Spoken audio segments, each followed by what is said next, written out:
As customers, we all have relationships with different types of products. Yes or no? Yeah. You can put all those relationships into one of 3 buckets. The first is the I don't care bucket. This would be like your parents with something like video games. Then you have the kinda care bucket. An example of this for most people would be toothpaste. We might have brands we prefer, like Colgate, whatever, but as long as we're brushing every day, we're not losing sleep over toothpaste. And the last bucket is the really care bucket. This is me with the shoes. Give me more examples. What are some products you guys really care about? Probably clothes. Great, what else? Anything and everything Nike. Absolutely, what else? Golf stuff. Sure, what else? I'd rather spend money on actual organic healthy food products than go and buy the cheap stuff that's bad for you. Most of you probably fall into the don't care bucket with kitchen knives, but that's not true for all the people on your names list. You've got some of each. Which group of people do you want to be doing presentations for? Really care people. Yes, so we need to figure out who falls where.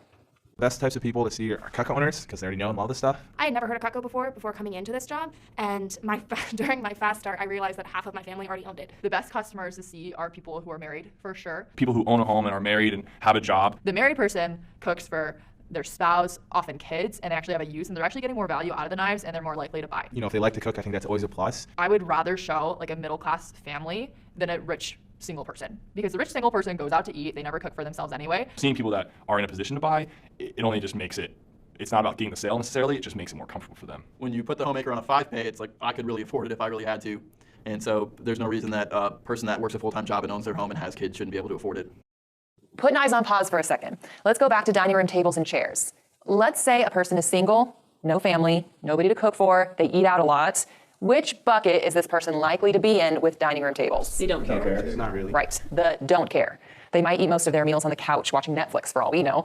Is that person gonna give a rip about the quality of their dining room table? No. Are they gonna buy a $1,000 table? Of course not, especially not if they're in their 20s. But now, let's say they get older and meet that special someone and start a family. Now they're 33 with a couple of kids. They moved into a bigger home, more stable income. They're using a dining set a whole lot more.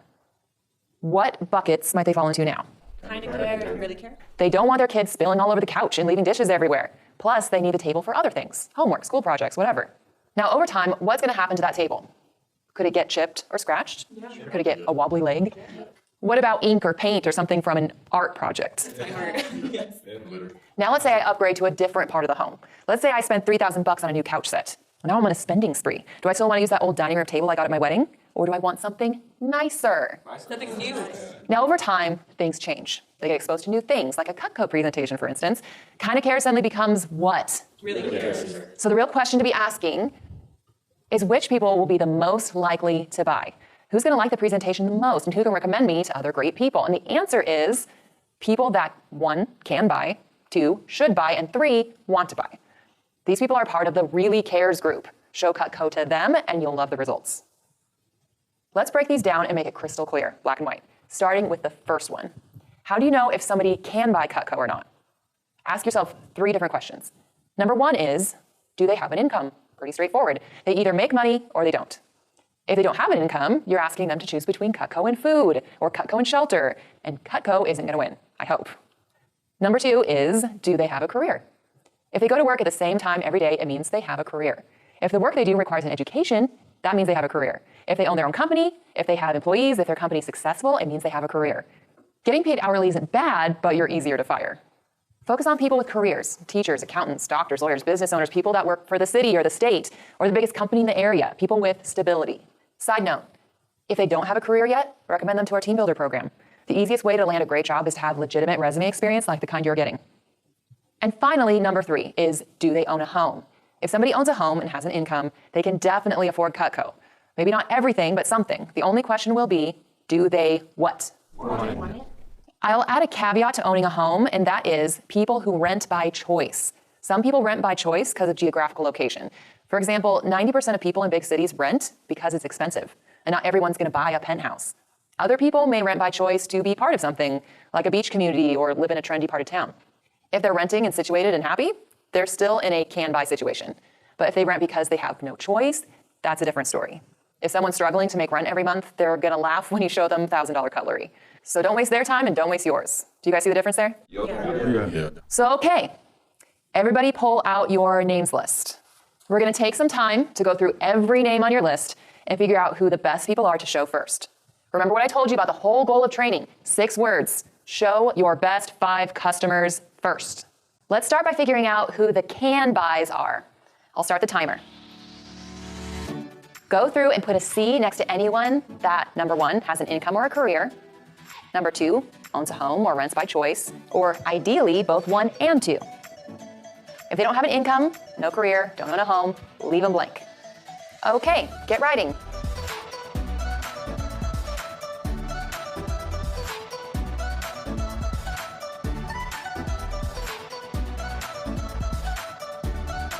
Put the letter C right next to them if they fit the criteria and they are a can buy person.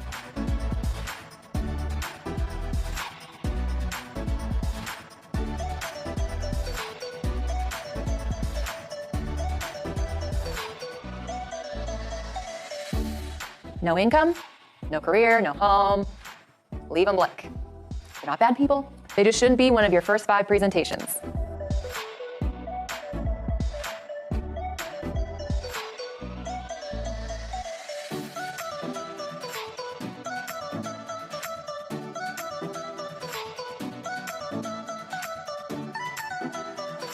If you think of more names as you're doing this, go ahead and add them, especially if they have careers and their living situation's good.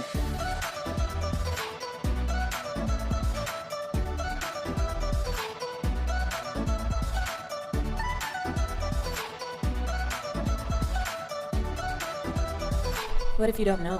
What if you don't know? Like the parents of some of your friends you wrote on there? Yeah. If you're 90% sure, then mark them with a C. If you have no idea, leave them blank. We can come back to them later.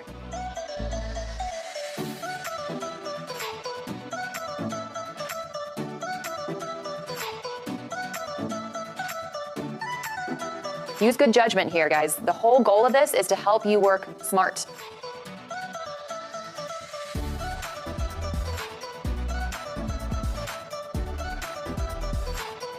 If they have a good job situation, good living situation, they're going to be able to afford Cutco. A $250 order is less than $100 a month. A mortgage payment is $1,000 or more.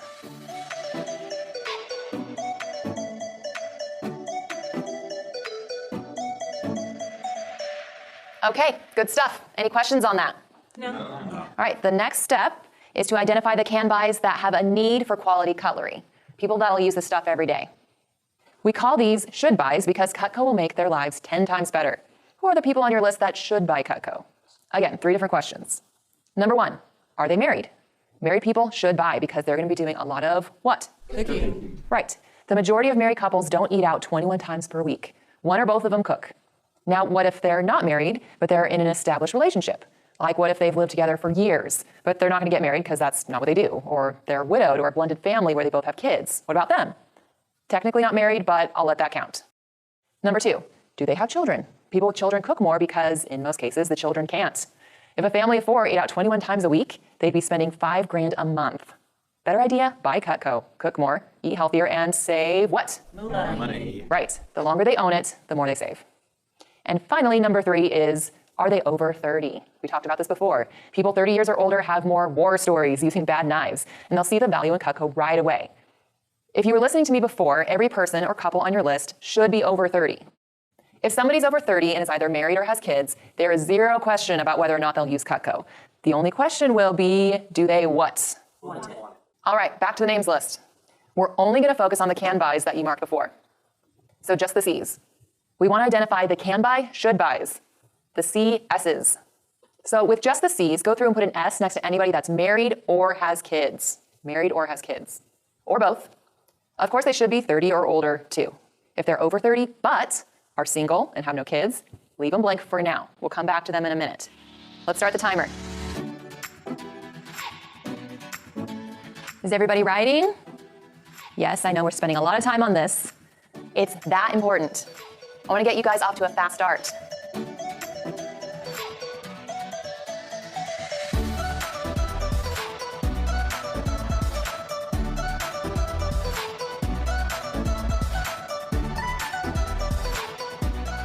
What if you have a 28-year-old who's married, has kids, and make a ton of money? Okay, talk to your manager about that one-on-one. What if you don't know anybody who's married? What if you don't know married people? I'd say focus on people with careers and stable jobs. It's really discouraging to present to broke people. You'll show them $1,000 knife set and they'll start laughing. People already do that enough.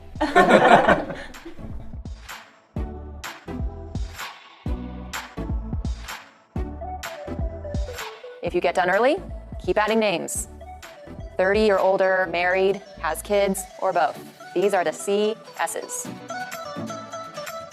What if you know a restaurant owner? What if you know a restaurant owner or professional chef? Hear me loud and clear on this one. Do not present to restaurant owners. Guys, it'll be a total waste of your time. Some of you have worked in kitchens before. Knives at restaurants always get stolen and damaged, which is why the owners don't want to buy good stuff. They pay for professional sharpening, so they don't care about the forever guarantee.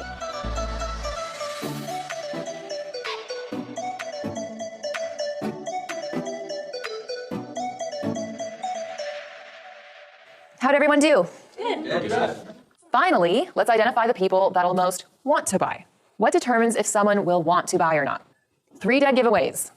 Number 1, they love to cook or they love to eat. If they have a special dish they brag about, they love to cook.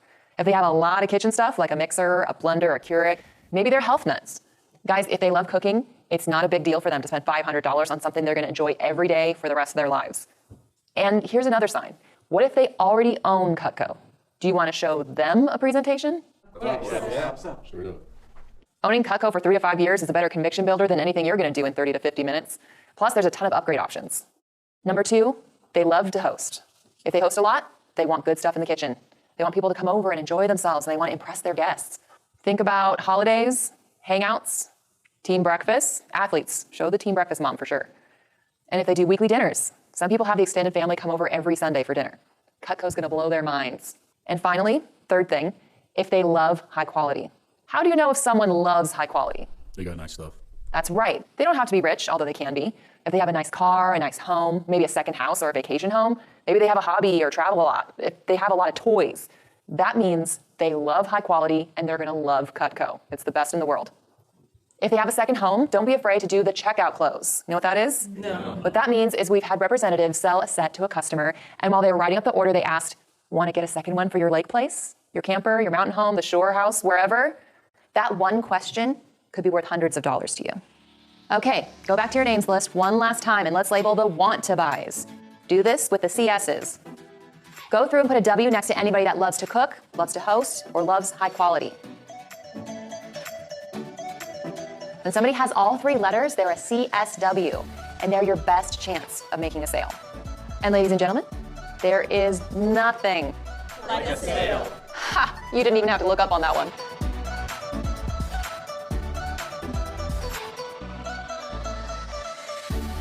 If you get done early, keep adding to your list. Who's the most successful person you know? Who has the nicest home of anybody you know? Keep adding names. Keep adding names. Who hosted Thanksgiving last year? What if you can't get a hold of them? What if you don't know how to get in touch with these people? Don't worry one bit about it. That's easy.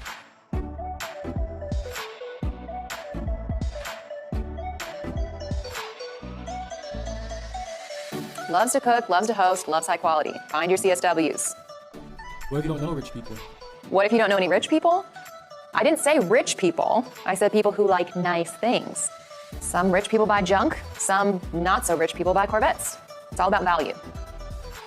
Focus on the best of the best, and they'll recommend you to others.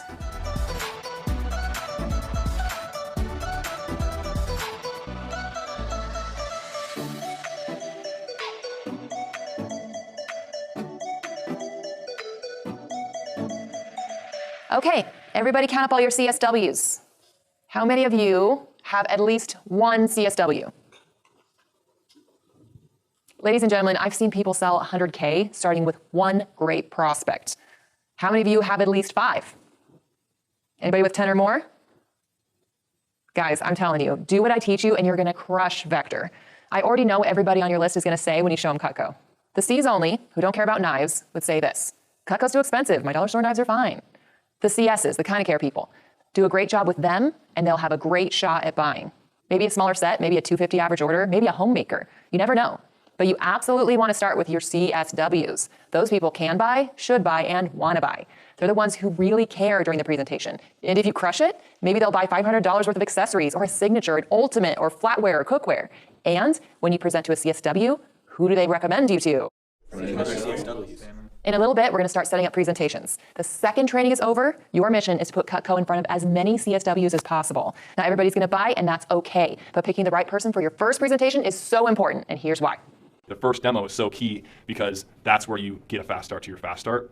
And I think that's something I kind of failed at, actually, because I met with my mom first, and I kind of knew she had told me she wasn't in a position to buy, and I just told my managers I want to get comfortable with the demo, and then she only bought a cheese knife, which was awesome, love the cheese knife, but it just made me feel like 10K just isn't going to happen around my schedule and everything else I was going to do.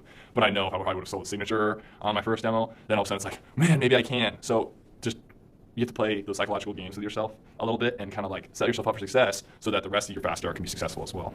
The final thing I want all you to do is go through and circle your top 10 prospects.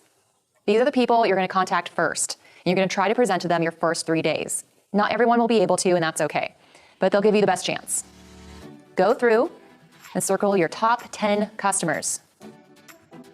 Start with the CSWs, and then the CSs if you run out. What about your parents? Your parents may not be part of your top 10, and that's okay. You can show them next week.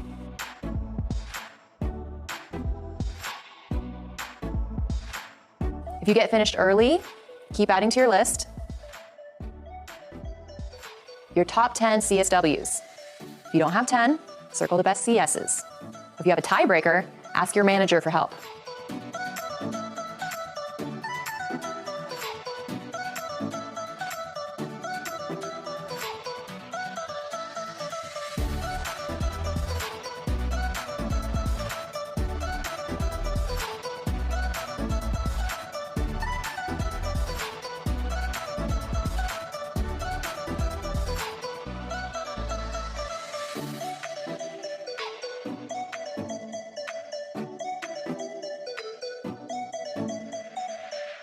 Finally, what I want everyone to do is put a star next to your $1,000 customer, your best potential customer you think has a shot at buying a Homemaker Plus 8 or bigger. I'll teach you how to dig up their numbers, and what you'll want to do is contact these people immediately. Ladies and gentlemen, look up here. Thank you for letting me push you. I know this can be intimidating or nerve-wracking as you think about contacting some of these people, but the last thing I want to have happen is for any of you to undercut all the work you've done by showing to just anybody. Maybe some of your don't cares already agreed to see your presentation, and that's awesome. But show them later. How many of you still want to make the maximum? This is how you do it. Work hard, but work smart too. When you show Cutco to a CS or to a CSW, anything can happen.